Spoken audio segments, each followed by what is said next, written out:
The movie opens with an intriguing and unusual scene set in the year 2014. In a startling turn of events, we witness Adolf Hitler, a figure from the past, awakening in this modern era. Confused and disoriented, Hitler wanders through the streets, struggling to comprehend the drastic changes in his surroundings. During this bewildering moment, a reporter named Fabian happens to be capturing footage with his camera. From a distance, Hitler is accidentally caught on film. As Hitler wanders around, he finds himself drawn to a nearby newspaper stand. There, he is struck by disbelief and shock when he sees the current date, October 3rd, 2014, prominently displayed on a newspaper. This revelation causes him to collapse in astonishment and confusion. Meanwhile, in a different setting, the head of a television station is preparing to make an important announcement. He commends Christoph for his exemplary performance as the deputy head and hints at a potential promotion. However, in a surprising twist, he names another employee, Katja, as the new managing director. Christoph is visibly shaken and upset by this unexpected decision. Back at the office, Christoph's frustration boils over and he directs his anger towards Fabian. Despite Fabian's earnest efforts to defend himself, he finds himself unjustly fired and forcibly removed from the premises by security guards. In the aftermath of his dismissal, a dejected Fabian reviews the footage he had captured earlier. His mother, attempting to offer comfort, advises him to pause the video. It's then that they notice the weird resemblance of the man in the background to Adolf Hitler. Intrigued by this bizarre discovery, Fabian becomes fixated on the idea that he has stumbled upon a lookalike of the infamous historical figure. The story then shifts back to Hitler, who is now in a shop. The shopkeeper, noticing the poor condition of Hitler's outfit, suggests that he should have his clothes cleaned. Hitler proceeds to a laundry service, humorously inquiring if they have a spare uniform for him to wear while his own is being cleaned. In a subsequent scene, Hitler is seen returning to the news seller, now dressed in contemporary attire. Unbeknownst to him, Fabian has been tracking him down and is waiting at the shop. Upon seeing Hitler, Fabian is astounded by his appearance and immediately proposes an idea. He asks Hitler if he would be willing to be filmed as he navigates through modern-day Germany. Hitler, intrigued by the proposition, agrees to participate. The narrative then follows Fabian as he gathers some cash and a car from his mother, embarking on a journey with Hitler. The unlikely duo of Fabian and Adolf Hitler find themselves at a hotel. Here, Hitler experiences a moment of amusement and wonder upon encountering a television, a device unfamiliar to him from his time. This encounter inspires Hitler to delve into a discussion about politics during Fabian's presentation. Eager to gather diverse opinions, Hitler begins visiting various locations, engaging with people to understand their perspectives on contemporary political issues. Their journey takes a dramatic turn when they arrive at a farm. In an unexpected and alarming incident, Hitler is bitten by a dog. Enraged by the attack, Hitler reacts violently and shoots at the animal. Fabian, horrified by this action, intervenes by confiscating the gun, aiming to prevent further harm.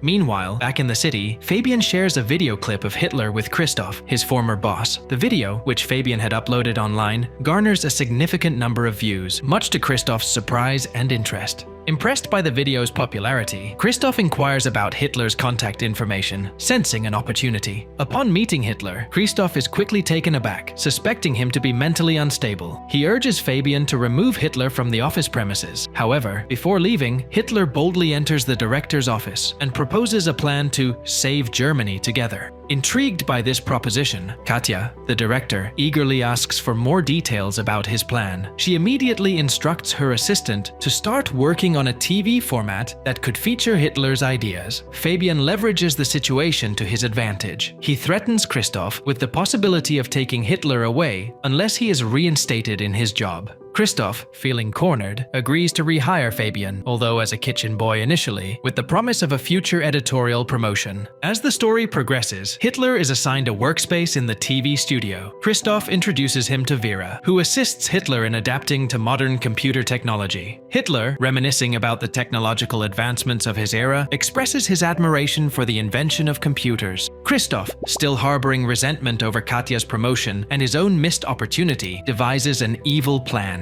He intends to feature Hitler on a live comedy show, aiming to stir controversy and create difficulties for Katja. His plan involves using Hitler to make sarcastic jokes about Jews, hoping to incite racial tension and ultimately discredit Hitler. The plot of the film thickens as the live show commences. Michael, the show's host, enthusiastically invites Hitler onto the stage, setting the stage for an unpredictable and potentially explosive confrontation. A pivotal scene unfolds as Adolf Hitler, now a public figure, appears before a live audience. The The crowd initially buzzes with whispers and murmurs about Hitler's unexpected appearance. However, as soon as Hitler's gaze meets the audience, a hush falls over the hall, creating an intense atmosphere of anticipation and curiosity. Breaking the silence, Hitler begins to speak, but he veers off the scripted path. Instead of delivering a joke about immigrants as planned, he chooses a different direction. He acknowledges the television as a remarkable human invention, but criticizes the superficial and meaningless content often broadcasted.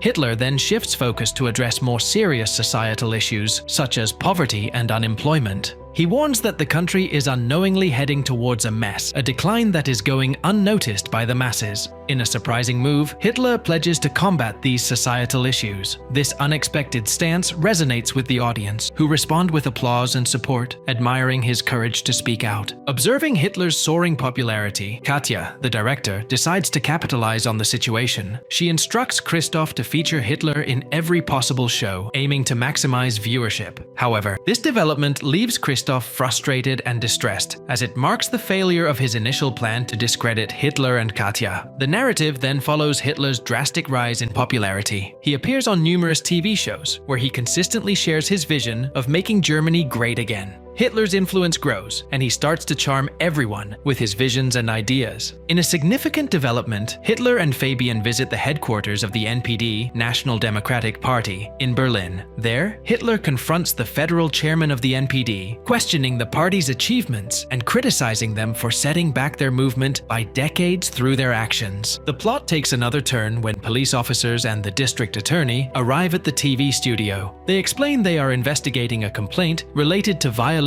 of hate speech laws. Katya, concerned about the potential implications, wonders what steps they should take. Christoph, sensing an opportunity, suggests that they might need to cancel Hitler's show. However, the attorney clarifies that the broadcast can continue, much to Katya's relief and Christoph's concealed disappointment. In a final twist, Vera hands Christoph a letter regarding the payment for the dog Hitler had shot earlier in his trip. Christoph receives the letter with a sense of satisfaction, believing it could be the key to causing trouble for Hitler, hinting at further complexities and challenges in the unfolding story. The movie progresses to a crucial point where Adolf Hitler is featured in a television program designed to confront him directly about his actions during the war. The interviewer, determined to hold Hitler accountable, challenges him with hard-hitting questions about his various roles in the conflict. Hitler initially attempts to articulate his desire to connect with the public, but the conversation takes a sharp turn when the interviewer brings up the incident of Hitler shooting the dog, a clip of which is shown to the audience. This footage visibly disturbs the viewers, leading to a tense atmosphere.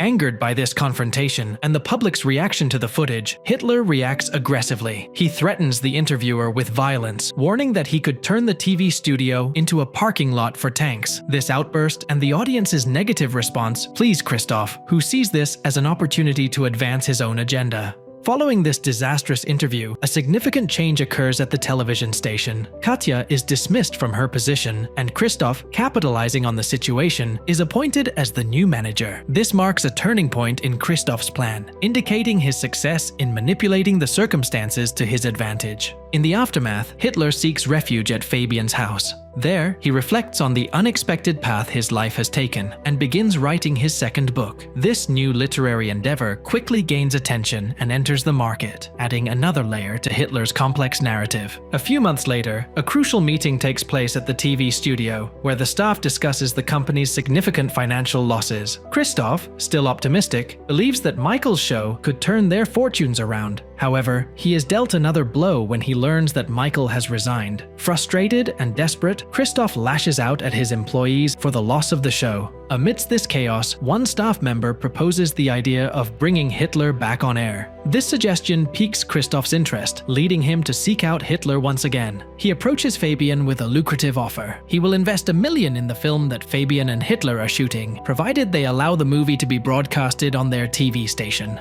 That night, a dramatic encounter occurs when Hitler is confronted by a group of thugs. They blame him for Germany's past and physically assault him, leaving him unconscious. The scene then shifts to Hitler waking up in a hospital, with Katya standing before him.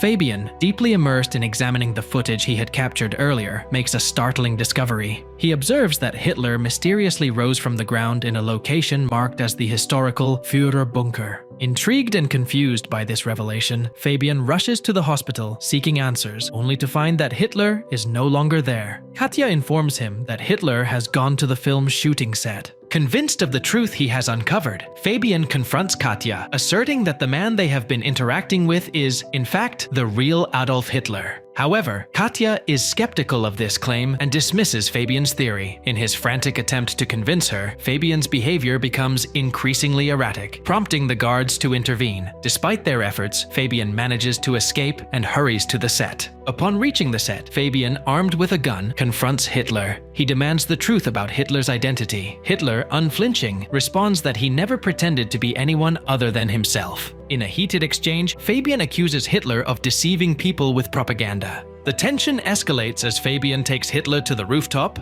gun in hand, and corners him. He denounces Hitler as a monster. However, Hitler counters this accusation by stating that he was chosen by ordinary people who shared his values, implying a deeper complicity in the populace. In a moment of intense emotion, Fabian shoots Hitler, causing him to fall from the building onto the street below. However, just as Fabian is grappling with the aftermath of his action, he hears Hitler's voice, declaring that no German can truly rid themselves of him.